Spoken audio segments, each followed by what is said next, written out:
నెలకు 2,722 కోట్ల రూపాయలు మీ ఇంట్లోకి వస్తుంది నెల నెల అన్ని గ్రామాల్లో. కొంతమంది పింఛన్ తీసుకోవడానికి బయట పోతారు, ఏదో కూలి పనులకో బంధువుల ఇంటికి వెళ్ళిపోతారు. వాళ్ళు మళ్లీ నెల నెలా పింఛన్ కోసం రావాలి, రాకపోతే ఇచ్చే పద్ధతే లేదు. అందుకే నేను ఆలోచించాను, అలాంటి వారికి ఒక నెల రాకపోతే 2వ నెల తీసుకోండి, 2 నెలలు రాకపోతే 3వ నెల కూడా తీసుకునే అవకాశం ఇచ్చాను. ఈ రోజు మీరు చూసినప్పుడు దగ్గర 2 నెలలు తీసుకున్న వాళ్ళు 93,324 మంది ఉన్నారు. నేను మిగలబెట్టుకోవాలంటే 76 కోట్లు మిగులుతుంది నెలకి. కాదు, పేదవాడికి అండగా ఉండాలని అదనంగా 76 కోట్ల రూపాయలు నెలకు మీకు ఇస్తున్నానంటే అది పేదవాళ్ల పట్ల అభిమానం. ఇంకో పక్కన మీరు చూస్తే 3 నెలలు తీసుకుని 16,000 ఉన్నారు, వాడుకో 14 కోట్లు ఇస్తున్నాం. వీళ్లు కాకుండా భార్య భర్త ఉంటారు, భర్తకు పింఛన్ వస్తుంది, భార్యకు రావడం లేదు. భర్త చనిపోతే పింఛన్ ఇవ్వకుండా పోతే అనాథయ్యే పరిస్థితి వస్తుంది. భర్త చనిపోయిన వెంటనే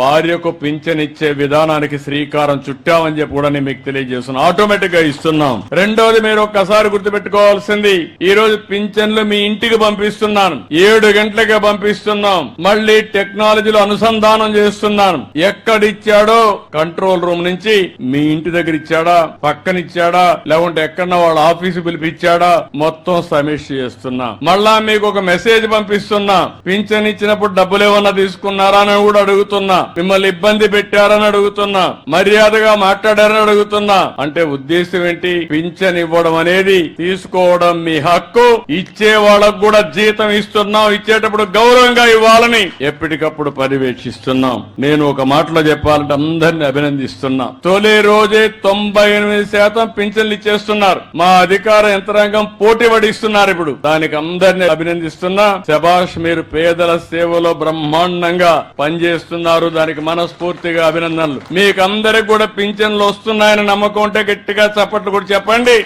లేకుంటే అవసరం లేదు. ఇది అధికార యంత్రాంగం గుర్తుపెట్టుకోవాలి. ఈ నమ్మకాన్ని మీరు కాపాడుకోవాలి. అప్పుడే మనందరికీ న్యాయం జరుగుతుంది, మన జీవితాలకు ఒక మీనింగ్ ఉంటుందని చెప్పి కూడా మీకు తెలియజేస్తున్నా.